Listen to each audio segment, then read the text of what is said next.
Nah, kalau sumbernya benar, siap-siap, apa salahnya siap-siap? Tapi andai tidak terjadi pun, kita sudah siap. Jelas? Wallahu a'lam. Kemudian amal doa anak yang soleh. Apakah itu masih anak yang kandung atau doa anak yang yatim yang Ibu kalau mendoakan saya, sampai tak doa ibu ke saya? Sampai. Kita tak ada hubungan. Bapak kalau mendoakan saya sampai apa tidak? Sampai, tak ada hubungan. Makna anak soleh itu bukan membatasi hanya doa dia yang sampai. Makna doa anak soleh itu artinya amal Abdul Somad ada 3 yang tetap mengalir. Ceramah Abdul Somad ini amal dia apa tidak ini? Amal. Kalau Abdul Somad ngasih semen, ngasih batu bata, itu amalnya apa tidak? Amal. Anak Abdul Somad itu anaknya itu amalnya apa tidak? Kalau anak itu bukan amal saya tengok aja bini saya, mungkin lahir anak saya itu. Nah, begitu kasarnya, mohon maaf, beri maaf.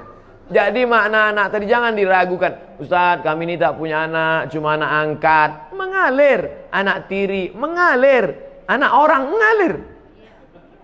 Mengalir. Jangan takut tentang masalah. Yang tak punya anak, jangan takut. Anak asuh, anak yatim. Makna hadis itu mengatakan anak soleh artinya amal kita nih putus, tapi ada 3 amal kita. Sedekah itu amal kita, anak itu pun amal kita, dan ilmu yang kita ajarkan itu pun amal kita. Bisa dipahami? Bisa. Insyaallah. Wallahu a'lam.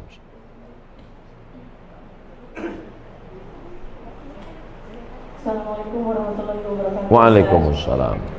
Saya mau menanyakan amalan mana kira-kira yang diterima seorang tua yang punya anak kandung tetapi dia kurang taat beribadahnya, atau dia mengangkat anak bukan anaknya sendiri tetapi anak-anak itu sangat soleh dan sering mendoakan orang tuanya. Jadi amalan mana yang lebih cepat diterima oleh Allah?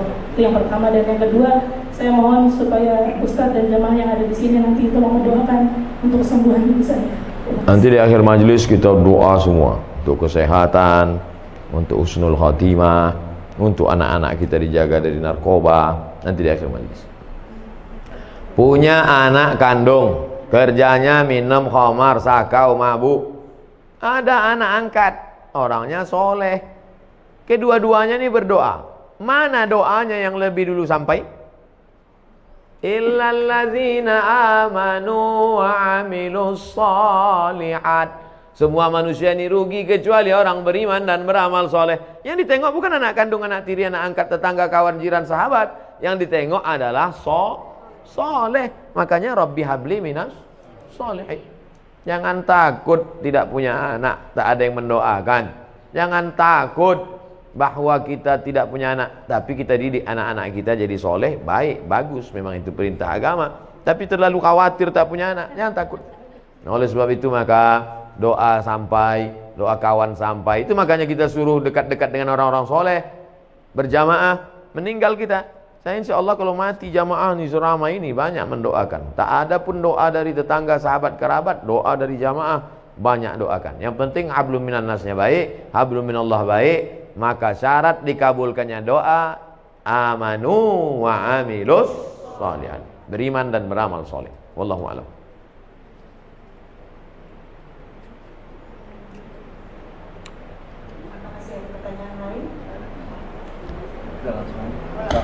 Assalamualaikum Pak Ustaz. Waalaikumsalam.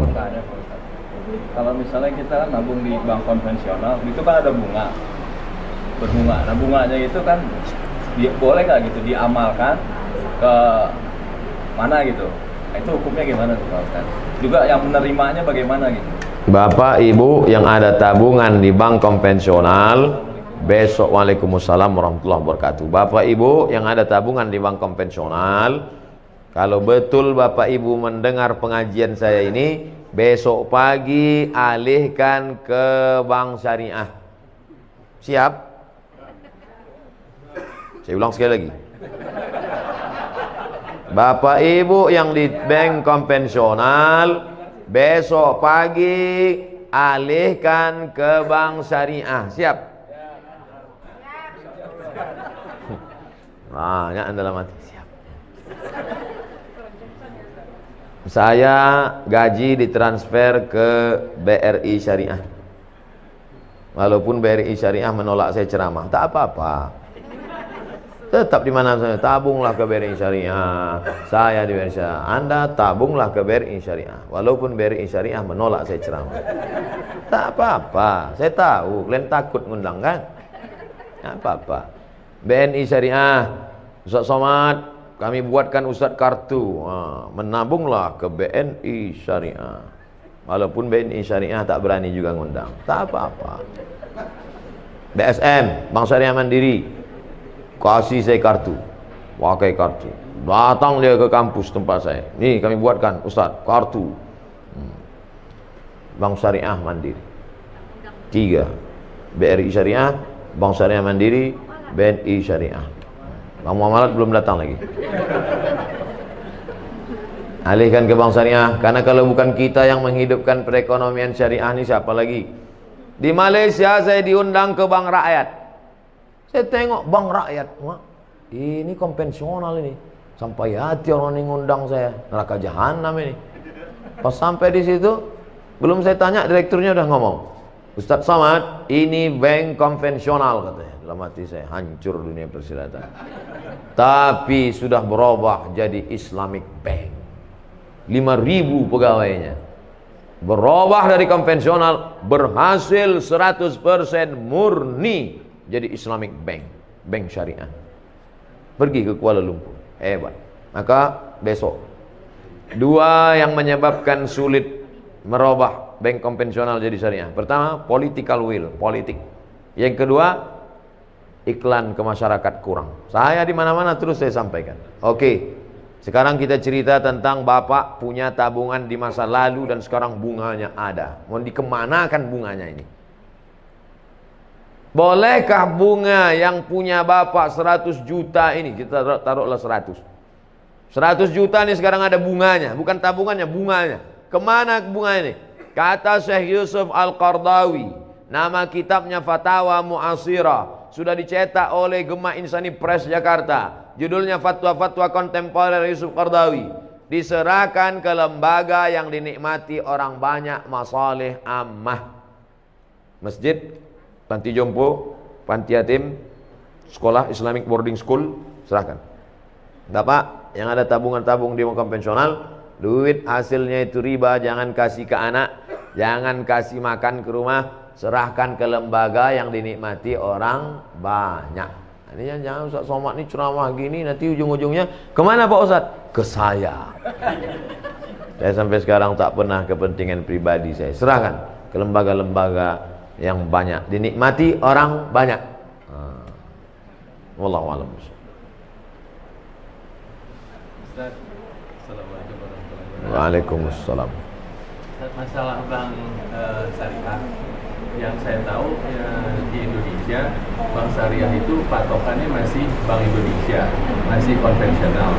Karena saya pernah punya pengalaman pribadi di kantor, mau nutupin kredit yang lebih cepat, itu tetap kena denda, Ustaz. Nah ini jadi seperti apa ya, Ustaz? Seluruh bank di Indonesia menginduk kepada BI. Tidak ada yang di luar BI. Tidak sama macam di Saudi Arabia atau Islamic Dubai Islamic Bank, atau di Mesir Faisal Islamic Bank, cabang dari Faisal Islamic Bank Saudi Arabia sendiri. Semuanya tetap menginduk ke BI. Yang menetapkan suku bunga BI. Makanya selalu saya katakan ini proses menuju pure syariah. Dan siapa yang menolong menuju prosesnya ini? Kita. Sekarang pertumbuhan Islamic Bank syariah di Indonesia baru 7%. Yang 93 konvensional. Padahal umat muslim terbesar di dunia Indonesia. Menunjukkan kita Islam ritual oke, Islam haji umroh mantap. Tapi kalau sudah menyebut ekonomi, maka kita support menuju syariah. Bahwa Abdul Somad mati nanti belum juga terwujud, paling tidak kita pernah berkontribusi menuju. Jadi kalau bapak menabung bank syariah, bapak barulah dia kuat. Setelah kuat, barulah dia bisa independen, murni sendiri. Makanya pemerintah mengeluarkan aturan bank konvensional boleh membuka divisi syariah selama 16 tahun. Setelah 16 tahun kalau dia berhasil, maka dia berdiri sendiri, nanti akan memecah diri, memisahkan diri, dia berdiri sendiri. Tapi tetap menginduk. Nanti tetap sampai pada puncaknya. Sekarang beberapa bank daerah Nusa Tenggara Barat, BPD-nya, Bank Pembangunan Daerah, sudah jadi bank syariah. Aceh jadi bank Aceh, Riau insyaallah tak lama lagi, Sumatera Barat Bank Nagari itu akan jadi bank syariah. Setelah nanti ini banyak bank syariah ini bergabung besar, mungkin bukan zaman kita, zaman anak kita, zaman cucu kita, barulah maka kita. Tapi kita nanti ikut ditanya Allah Ta'ala, apa kontribusimu menegakkan bank syariah Indonesia? Aku ikut berkontribusi karena meletakkan uangku di bank syariah. Jadi kalau dikatakan mana itu yang pure murni original syariah, belum, menuju syariah. Mudah-mudahan kita termasuk orang yang ikut berkontribusi dan mensupport program ini. Amin ya rabbal alamin.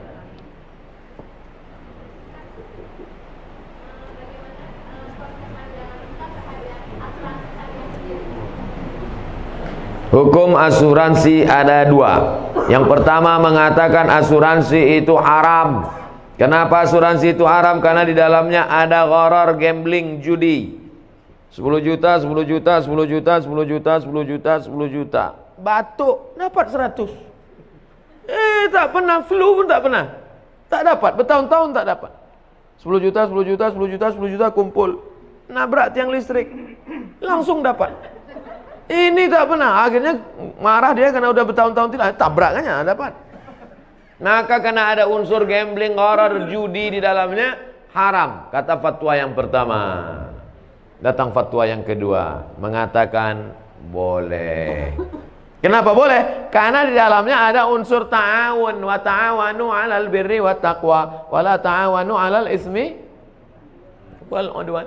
Jadi fatwa ulama tentang asuransi ini dua. Yang satu mengatakan haram, yang satu mengatakan boleh. Saya sampaikan dua-duanya dalam satu majelis.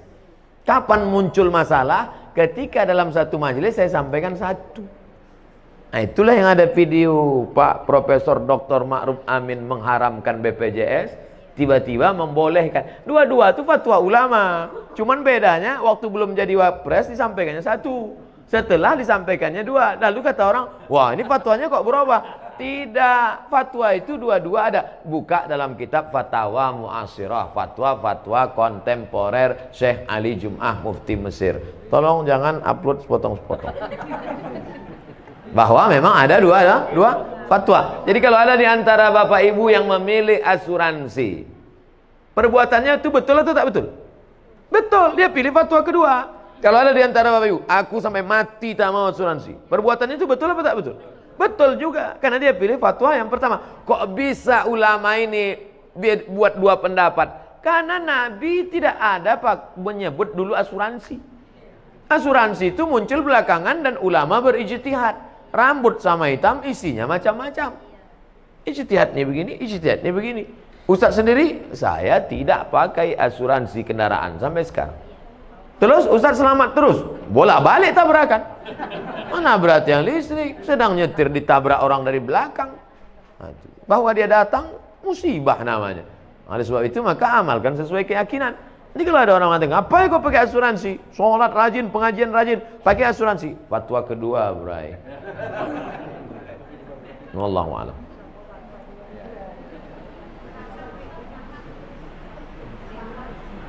Ya, Bu.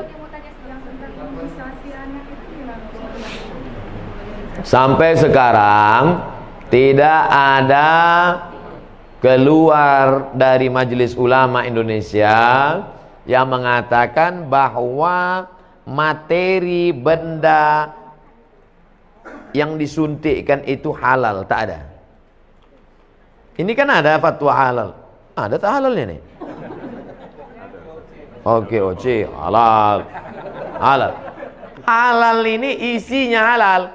Sedangkan itu, suntik itu tidak ada yang mengeluarkan fatwa isinya itu halal. Tak ada. Yang ada fatwa boleh memakainya karena darurat. Bukan isinya. Boleh memakainya. Bedakan antara fatwa isi dengan fatwa memakai. Sekarang saya masuk ke hutan. Sampai di hutan tak ada makanan, yang ada cuman babi. Lalu saya telepon, Assalamualaikum Ustaz, Waalaikumsalam, ini ada babi nih Ustaz, boleh tak saya makan? Kata Ustaz itu, ada kau makanan yang lain? Tak ada. Jadi pilihannya cuma 2 aja Ustaz, mati sama babi. Makanlah babi itu. Apakah babi itu halal? Tidak. Sampai mati babi tak halal. Tapi mau makan babi saat itu boleh karena darurat. Karena kalau tak dimakan mati sampai dapat pisang. Kalau udah dapat pisangnya kau makan babi lagi. Assalamualaikum Ustaz. Enak rupanya babi ini Ustaz. Jangan. Dari cerita ilustrasi tadi, paham Bapak Ibu kan? Nah, itu enaknya kita ceramah sama orang cerdas nih. Fatwa tentang materinya halal itu tak ada, tapi memakainya karena nanti akan ada penyakit ini, akan ada ini, akan timbul ini, akan ini datang ini, akan mati, akan cacat. Maka kata ulama, daripada nanti anakmu sakit, aku pakai aja lah, tak apa-apa. Sementara nanti dapat mungkin akan maju teknologi ini, nanti ada umat Islam yang bisa membuat materi yang halal. Jelas? Wallahu a'lam. Amin.